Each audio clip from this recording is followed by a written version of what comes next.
Thank you for joining me for another Quick Hits conversation. I'm Dr. Robyn. With me today, I have Tim Hawks. He is the Managing Director of Unlimited Potential. He calls himself a mental engineer, and he is an executive coach.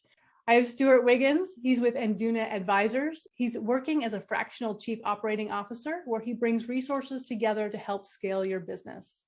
And I have Lisa McDonald. She's an executive career coach and mastermind coach who helps people get career happy and life healthy. The question that I have for you today is how to be a straight talker without being abrasive. Lisa, kick us off. I would say the most important thing to do is to be able to own what's under your control. And so what I mean by that, there's 5 categories that I normally look at, and 4 of them are before you even open your mouth. The first thing is to be very, very clear on your intent. What is it you want your words to achieve?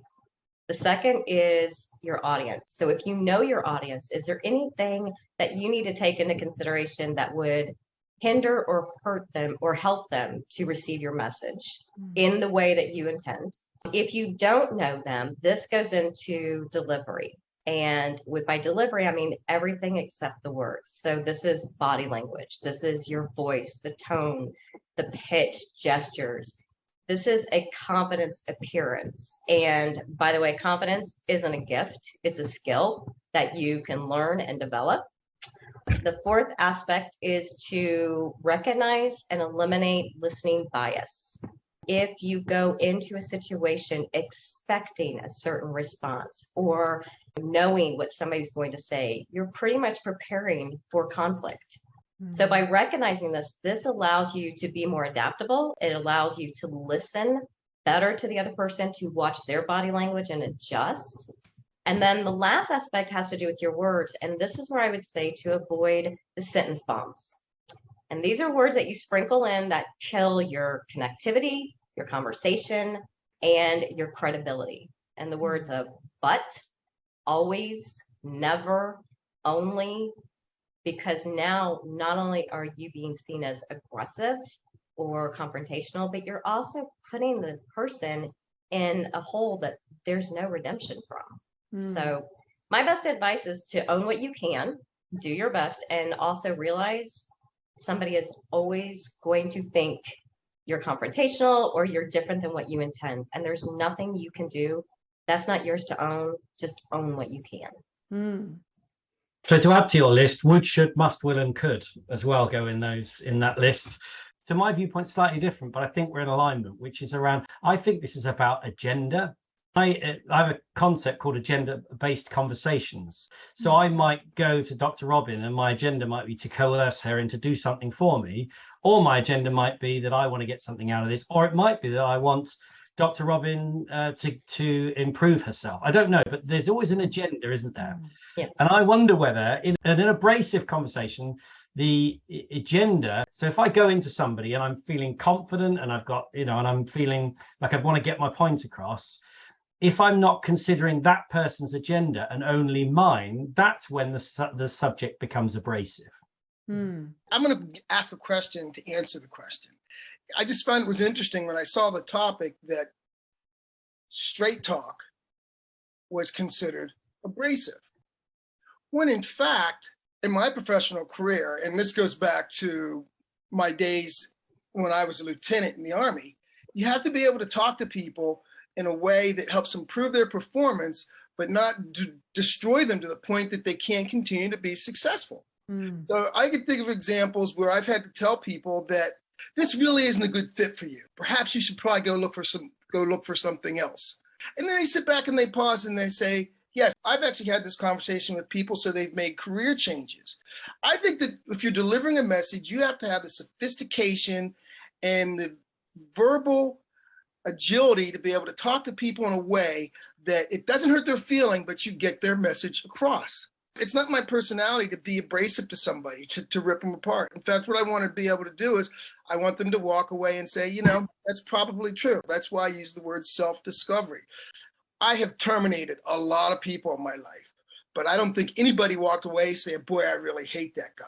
But in fact, do you mean terminated in an army sense or terminated in a business sense? A little of this and a little of that. Nice clarification. just think that it's important that I don't have to destroy your core soul with words, where I can say something in a way that you say, let me think about it. I don't think anybody's surprised if you have straight talk with them. They probably expect it. It's the way you deliver it, whether they're going to be saved or not. The recipient has a responsibility as well. Exactly.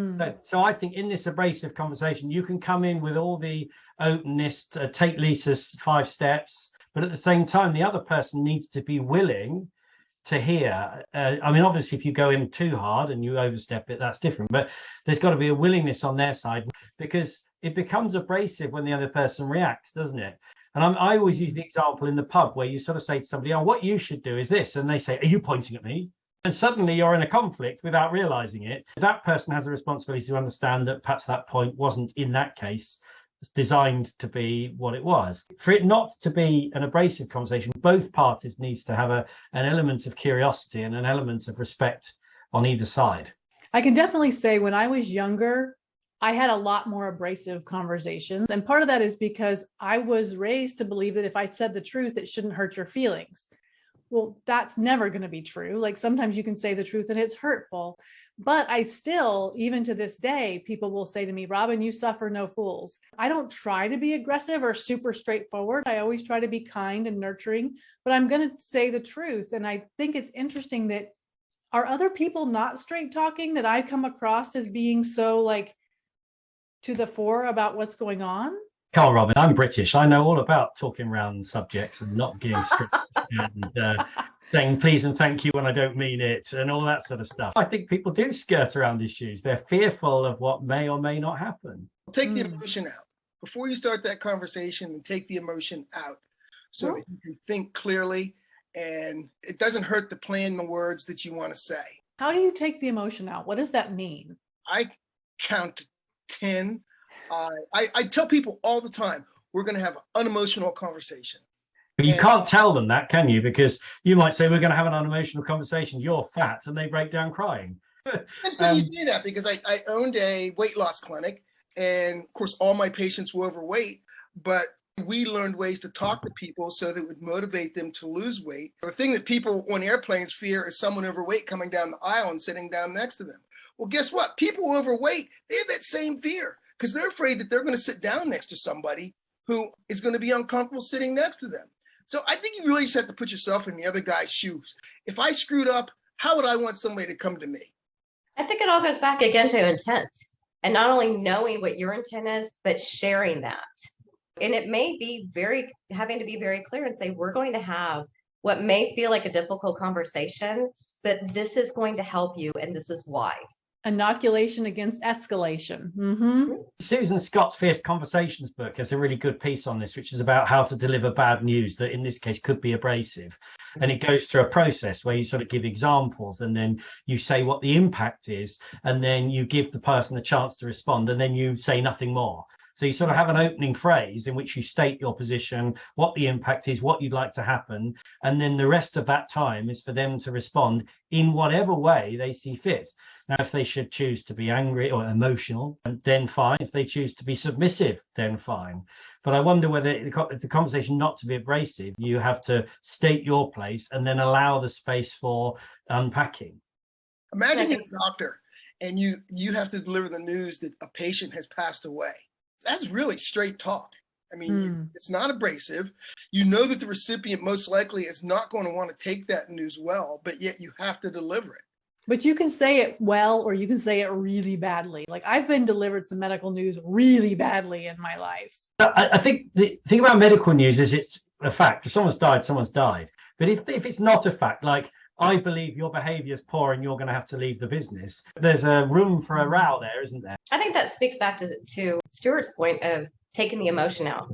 Instead of I think, being able to present some sort of evidence or a point that you can agree on. So it does take the emotion out, and realize for your own point when you go in for yourself to take the emotion out.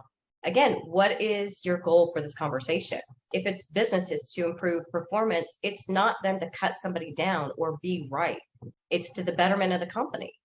Well, that is a really good place for us to end a 10-minute conversation. So I am going to say that's our 10 minutes. Thank you so much for having this conversation with me. It has been very insightful, and I look forward to speaking to each of you again very soon.